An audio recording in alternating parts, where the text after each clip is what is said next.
नमस्कार मित्रों, एक बार फिर से स्वागत है स्पिरिचुअल साधक चैनल। आज का विषय है चतुर्थांशा कुंडली, D4 चार्ट जिसे हम कहते हैं। लग्न कुंडली के चतुर्थ भाव से हम जातक के सुखों का आकलन करते हैं, उसके द्वारा अर्जित की जाने वाली संपदा जैसे भूमि, भवन या वाहन को देखते हैं। और जब हम कुंडली के चौथे भाव का सूक्ष्म विश्लेषण करते हैं तो हम चतुर्थांशा कुंडली तक पहुंचते हैं, जो कि आज का हमारा चर्चा का विषय भी है। वर्ग कुंडली में से एक चतुर्थांशा कुंडली यानी D4 चार्ट। इससे जातक के सुख देखे जाते हैं। वह भूमि भवन अर्जित कर पाएगा या नहीं, क्या वह जन्म स्थान से दूर रहेगा या विदेश में बसेगा, उसके माता के सुख का आकलन भी चतुर्थांशा से किया जाता है। वैसे मेरा मानना है कि व्हीकल मतलब गाड़ी के से रिलेटेड सुख को अगर हमें देखना हो तो हमें D16 चार्ट का यूज़ करना चाहिए। D4 चार्ट को हमें सर्टेन रखना चाहिए इमूवेबल प्रॉपर्टी के लिए ही, जैसे मकान या लैंडेड बिल्डिंग्स हो गई, उसके लिए हमें D4 का यूज़ करना चाहिए। महर्षि पाराशर ने इसे भाग्य चिंतनम कहा है, मतलब इससे व्यक्ति के भाग्य का चिंतन किया जाता है, उसके भाग्य को भी जांचा जाता है। आइए सबसे पहले इसके कुछ रूल्स को समझते हैं, फिर एक कुंडली से के एग्जाम्पल से इसे कैलकुलेट भी करेंगे। देखिए, एक राशि में 30 डिग्री होती है। चतुर्थांशा मतलब हम उसको 4 भागों में डिवाइड कर रहे हैं, तो 30 डिग्री को जब हम 4 भागों में डिवाइड करेंगे तो 7 डिग्री 30 मिनट का एक भाग बनेगा। तो एक राशि 4 भागों में बट गई। पहला भाग 0 से 60 डिग्री 30 मिनट का, दूसरा भाग 7 डिग्री 30 मिनट से 15 डिग्री का, तीसरा भाग 15 डिग्री से 22 डिग्री 30 मिनट का, और चौथा भाग 22 डिग्री 30 मिनट से 30 डिग्री का।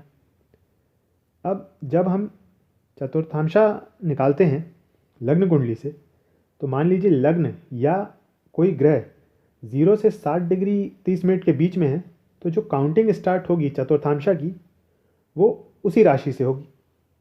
और अगर 60 डिग्री 30 मिनट से 15 डिग्री के बीच में है तो जो काउंटिंग स्टार्ट होगी वह उस राशि से चौथी राशि में होगी। और अगर मान लीजिए 15 डिग्री से 22 डिग्री 30 मिनट के बीच में ग्रह या लग्न आता है, तो जो काउंटिंग स्टार्ट होगी वो उस राशि के 7वें राशि से होगी, उस राशि से 7 राशि दूर जो है वहाँ से स्टार्ट होगी। और 22 डिग्री 30 मिनट से 30 डिग्री के बीच में कोई ग्रह आता है तो काउंटिंग जो है वो 10वीं राशि से स्टार्ट होगी। इसे जब हम एग्जाम्पल करेंगे तो आपको ज़्यादा अच्छे से समझ में आएगा। फिलहाल इस टेबल के माध्यम से समझिए। देखिए, हमने सभी राशियों को चतुर्थांशा के हिसाब से बांट लिया है। देखिए, ये मतलब 1 2 3 4 ये जो नंबर दिए हैं, मेष राशि, वृषभ राशि, मिथुन, इस तरीके का दिया हुआ है। अब मेष राशि में मान लीजिए 0 से 60 डिग्री 30 मिनट में अगर लग्न या कोई ग्रह हो तो वो चतुर्थांशा जब बनेगा तो मेष राशि का ही बनेगा। और अगर 60 डिग्री 30 मिनट से 15 डिग्री में हो तो कर्क राशि में आएगा चौथा। और अगर 15 डिग्री से 22 डिग्री 30 मिनट के बीच में आता है तो वो फिर 7वें में आ जाएगा, तुला में आ जाएगा। और 22 डिग्री 30 मिनट से 30 डिग्री के बीच में हो तो मकर में आ जाएगा। और जो आगे की राशियां दी हैं उसे भी हमें इसी हिसाब से कैलकुलेट करना। देखिए, इसका एक बहुत सिंपल रूल मैं आपको बताता हूँ। चतुर्थांशा मतलब हमें जिस राशि में हम कर रहे हैं, अगर 0 से 60 डिग्री 30 मिनट में आया तो वही राशि होगी। और अगर 60 डिग्री 30 मिनट से 15 डिग्री में आया तो हमको 4 भाव आगे जाना है, 4 राशि आगे जाना है। और 15 डिग्री 22 से 22 डिग्री 30 मिनट में हुआ तो और 4 राशि उससे आगे जाना है। 4 राशि हमको बढ़ाते जाना है। देखिए, इसी एग्जाम्पल इसी चार्ट में देखिए, अगर हम वृषभ राशि को ले लें तो अगर 0 से 60 डिग्री 30 मिनट में है तो दूसरे से ही स्टार्टिंग हुई, मतलब वृषभ राशि का ही चतुर्थांशा बनेगा। लेकिन अगर 60 डिग्री 30 मिनट से 15 डिग्री में हुआ तो दूसरे से 4 आगे, मतलब 5वां से चतुर्थांशा बन जाएगा। अगर 15 डिग्री से 22 डिग्री 30 मिनट में हुआ तो 5वें से 4 आगे, मतलब 8वां वृश्चिक चतुर्थांशा बन जाएगा। 22 डिग्री 30 मिनट से 30 डिग्री में हुआ अगर ग्रह तो कुंभ चतुर्थांशा बन जाएगा। लग्न जो बनेगा वो चतुर्थांशा कुंभ लग्न का बनेगा। उसी तरह देखिए 3 नंबर जहाँ लिखा है मिथुन राशि अगर हुई तो सबसे पहले अगर 0 से 60 डिग्री 30 मिनट में रहा तो मिथुन चतुर्थांशा ही रहेगा।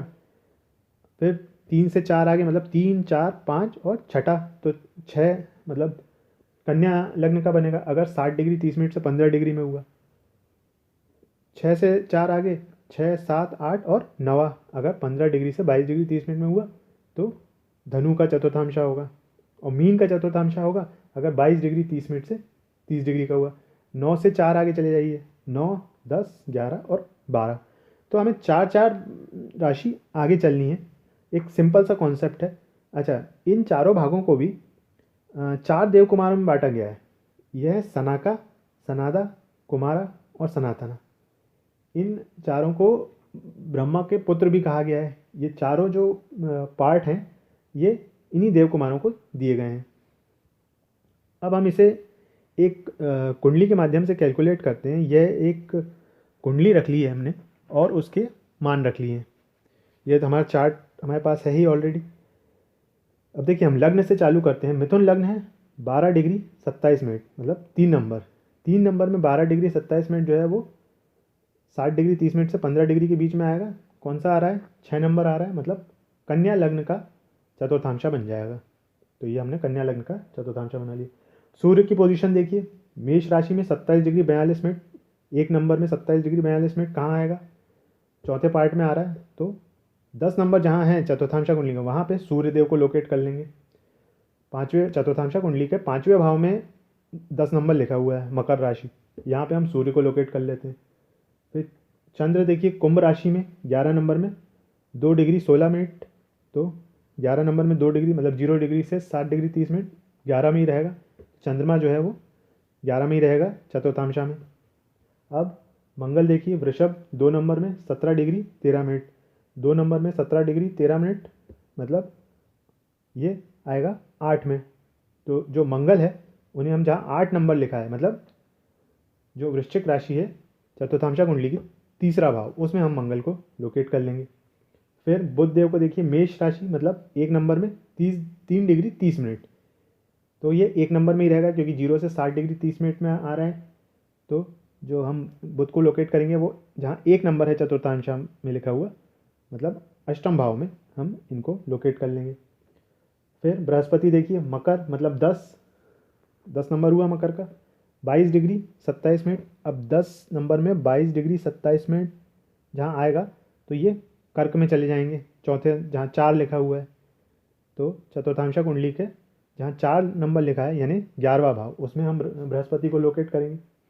शुक्र देख लीजिए मीन राशि में, मीन मतलब 12 number 17 degree 22 minute, 17 degree 22 minute आएगा 15 डिग्री से 22 डिग्री 30 मिनट के बीच में। मतलब ये देखिए 12 नंबर के आगे तीसरा जो पार्ट आएगा वो 6 नंबर पे आएगा मतलब कन्या राशि में आएंगे। तो शुक्र को हम कन्या राशि में लोकेट कर लेते हैं।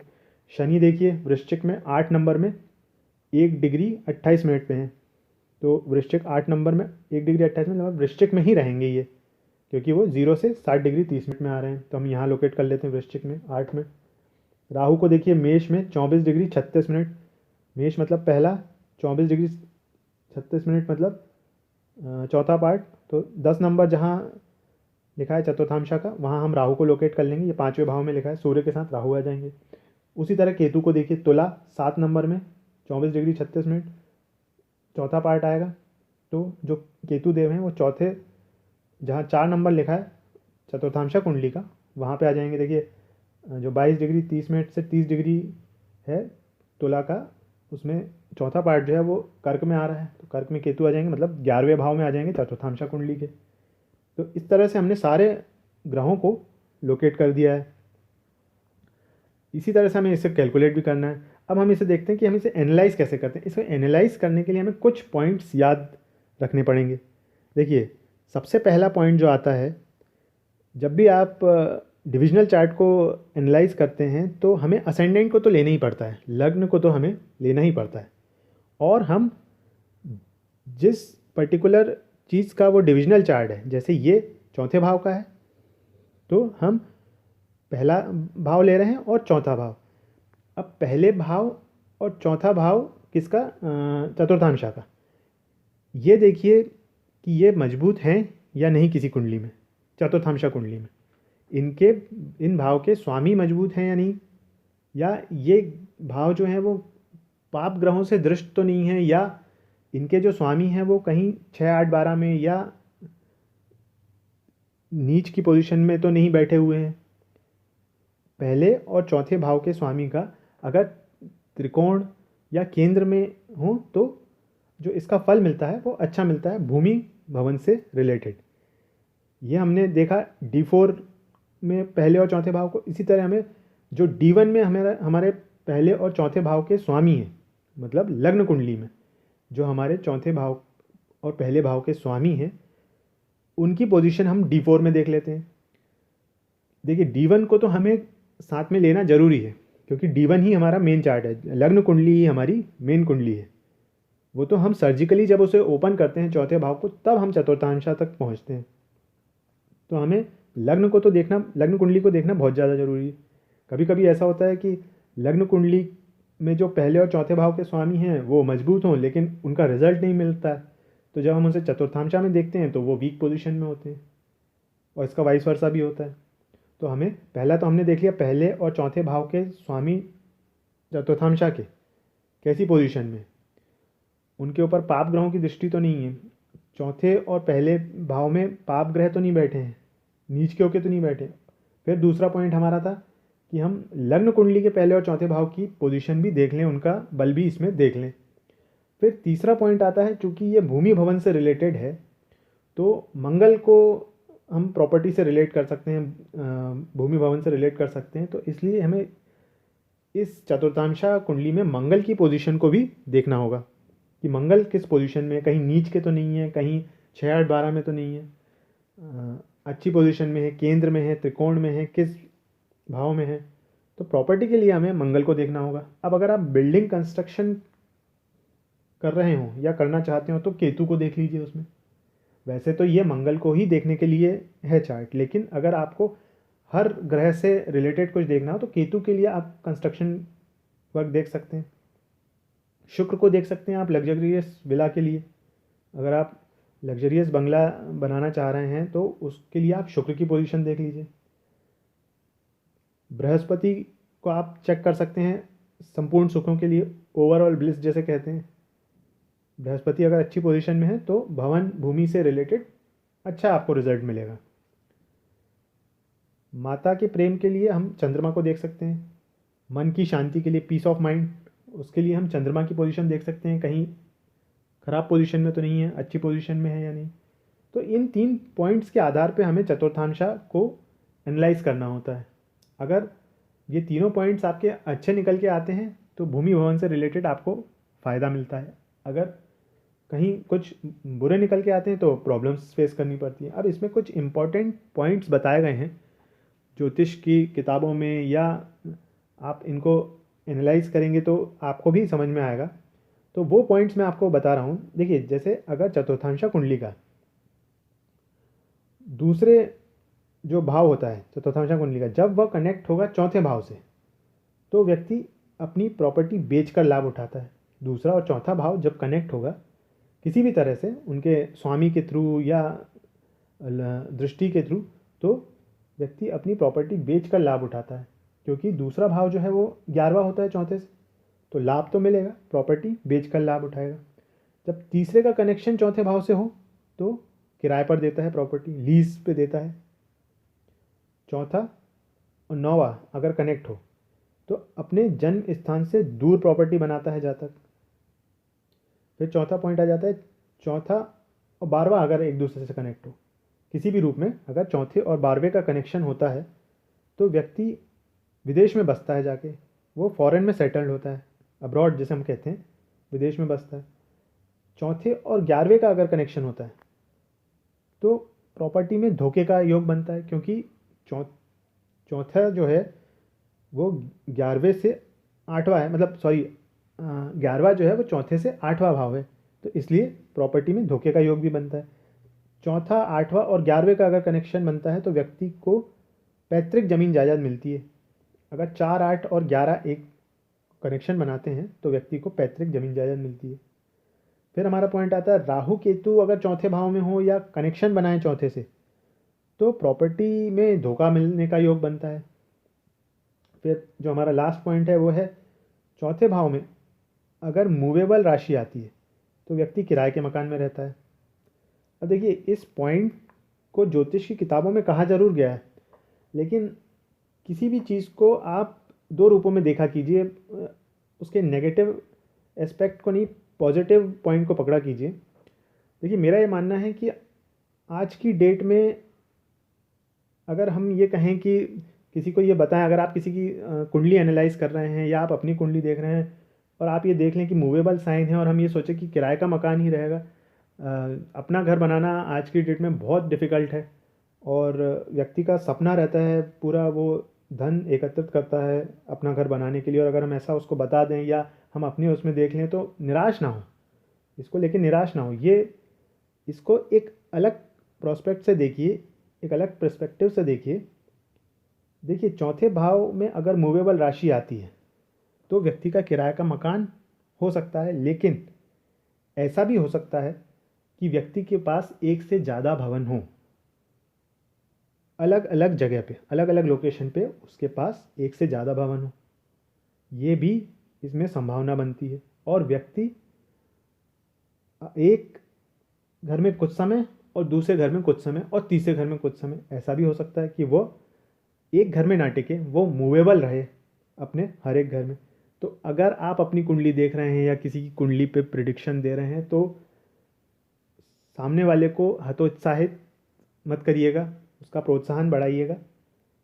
इसका ये बिल्कुल मतलब नहीं है कि अगर मूवेबल साइन आ गया तो किराए का ही रहेगा, उसके पॉजिटिव एट्रीब्यूट को भी देखिएगा। तो ये हमने आज चतुर्थांशा देखा, और इसी तरह से और भी हम डिविजनल चार्ट जो हैं उनको हम लेंगे और एनालाइज करेंगे। अगर आपको मेरा काम पसंद आया हो तो चैनल को ज़रूर सब्सक्राइब कीजिएगा। ये वीडियो अच्छा लगा हो तो लाइक और शेयर कर दीजिएगा, और आपने अपना समय इस चैनल को दिया उसके लिए आपका बहुत बहुत धन्यवाद।